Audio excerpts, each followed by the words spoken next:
ने कहा वो उसकी अपनी राय है जिसकी पुष्टि नेशन न्यूज इंडिया नहीं करता। धन्यवाद।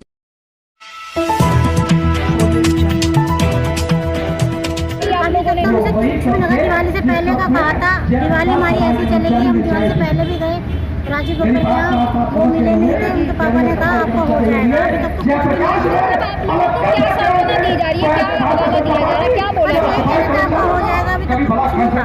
मुद्दा हाथ नहीं आ रहा कि कौन हमें लगवाएगा कौन नहीं लगवाएगा। हमारे सर हमारे क्या नाम है? रजनी। कहाँ से आई है? जनरल हॉस्पिटल शामिल है वहाँ पे आप भी काम करती हैं? जी मैम, क्या नाम है आपका? नीतू जी। कहाँ से आई हैं आप? जनरल हॉस्पिटल से। अच्छा, वहीं से आप लोग आए। तो ये मतलब आप लोगों का हमेशा से ये मुद्दा रहा है, कर्मचारियों की हमेशा से पैसे और सैलरी बहाल नहीं की जाती है, हमेशा से आपको हवाले दे दी जाते हैं, तो ऐसा क्यों हो रहा है? ऐसा क्यों सरकार को? मैम सैलरी का तो हमारा कोई मुद्दा ही नहीं है। हमारा मुद्दा है नौकरी का। जब हमारे पास नौकरी नहीं होगी तो हमारी सैलरी कौन देगा? कहाँ से आएगी सैलरी? 7 महीने हो गए। 30 मार्च को हमें बिना नोटिस बिना इन्फॉर्मेशन दिए हमें नौकरी से निकाल दिया उन्होंने।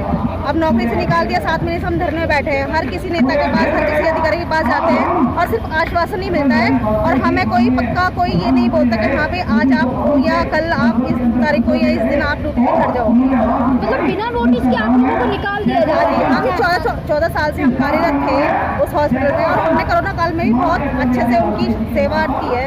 मरीजों की बहुत अच्छे से सेवा की है। हर तरीके से हमने अपने घर परिवार बच्चों को छोड़ के मरीजों की सेवा करी कोरोना काल में।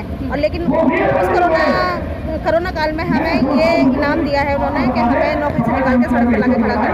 लेकिन जो प्रधानमंत्री जी हैं वो लगातार महिलाओं के लिए तो इतना बोलते हैं, यहाँ प्रांगण से बोलते हैं कि प्रधानमंत्री जी अगर प्रांगण से कहीं से भी महिलाओं के लिए बोलते हैं तो एक बार धरने पे आके नहीं देखते हैं? क्या धरने की रिपोर्ट उनके पास नहीं जाती?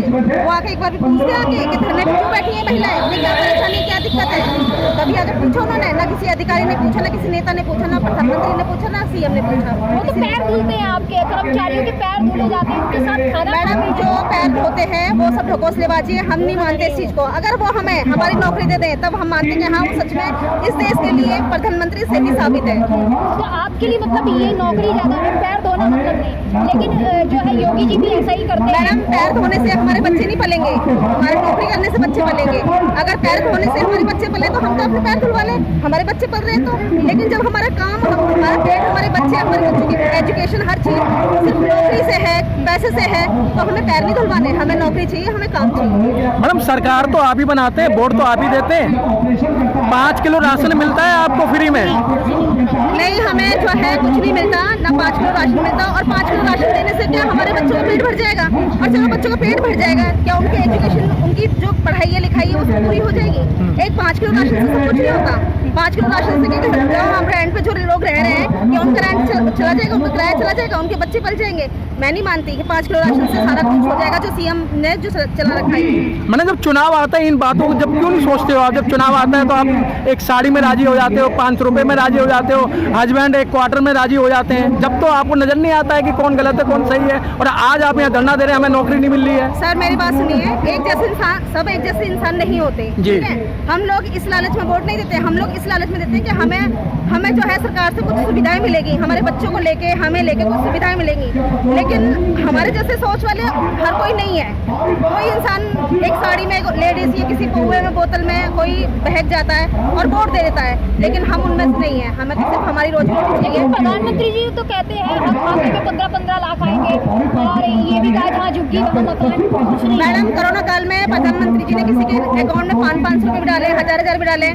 बोल रहे थे कि ये क्या कहते हैं सीएम, ये पीएम योजना, हाँ पीएम योजना जो कार्ड बन रहे थे, जनधन योजना के कार्ड बन रहे थे। हमारे पास कोई सुविधा नहीं आई है, कोई कुछ नहीं आया हमारे पास। जनधन योजना में भी मतलब इस तरीके का ही हुआ है, लेकिन लोग तो वो लोग कौन है जो बोल रहे हैं हाँ वाकई में जनधन योजना से? मैडम हमारे साथ में तो देखो ऐसा कुछ हमें कहीं से कहीं तक कोई भी सुविधा नहीं मिली है। शायद हो सकता है उन लोगों के पास उनको सुविधा मिली हो तो इसलिए वो बोल रहे हैं। लेकिन हमारे जब हमें कोई सुविधा नहीं मिलेगी तो हम उस चीज को कैसे नकार दें कि भाई हमें सुविधा मिली है? जब हमें सुविधा नहीं मिली तो नहीं मिली। तो आज यहाँ बैठने का मकसद बताइए और आगे क्या कुछ करेंगे?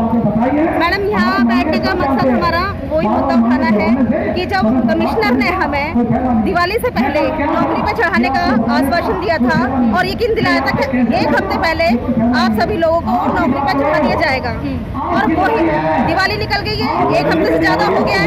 ना तो कोई डेट फिक्स हुई है, ना ही किसी ने हमें बोला है कि हाँ भाई इस तारीख को आपको चढ़ाना है, लेकिन जो कमिश्नर का कमिटमेंट था ना वो भी झूठा साबित हुआ।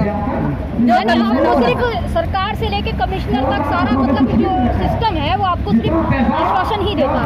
आश्वासन नहीं दिया मैडम, हमें किसी ने ना ये नहीं बोला कि हाँ आज आप इस तारीख को ड्यूटी पे चढ़ जाओगे या आपको ले लिया जाएगा। तो इसलिए ना मेरे को ये आपको ना लगता है यहाँ धरना बैठने से और यहाँ पर आवाज़ें बुलंद करने से आपकी आवाज़ वहाँ तक पहुँचेगी? मैडम कोशिश करेंगे, हम कोशिश करेंगे। अगर हम अब चुप बैठ गए ना तो आगे की लड़ाई हम नहीं लड़ पाएंगे और हमारे आने वाले बच्चों की भविष्य भी खराब हो जाएंगे। और अगर हमें ये आंदोलन अगर जारी रखना है तो इस आवाज को हमें उठाना पड़ेगा। मैडम दिवाली तो निकल गई, अब क्या करोगे? सर दिवाली निकल गई है, लेकिन हमने अपना जो है धरना प्रदर्शन जारी कर रखा है। जब तक हमारी मांग डिमांड पूरी नहीं होगी हम ऐसे ही लड़ते रहेंगे और ऐसे ही धरने प्रदर्शन करते रहेंगे, और अगर भूख हड़ताल पे बैठना पड़ा तो हम भूख हड़ताल पे ही बैठेंगे। मैडम तुम्हारे ट्रेड यूनियन के जो लीडर हैं ये तो बिक जाते हैं, उन्हीं के साथ बैठ के चाय वाय पीते हैं? नहीं, हमारे ट्रेड यूनियन के जो लीडर हैं वो हमारे डीसी कपिल सर हैं, और वो बहुत ईमानदार और बहुत अच्छे इंसान हैं। जो हमें आज हम जो लड़ रहे हैं ना सिर्फ उन्हीं की बदौलत लड़ रहे हैं, क्योंकि उन्होंने हमें लड़ाई लड़ना सिखाई, नहीं तो हम नहीं जानते तो कुछ नहीं। लेकिन मैडम राजनिवास पे तो 10,000 लोग थे और यहाँ आप गिने चुने लोग हैं।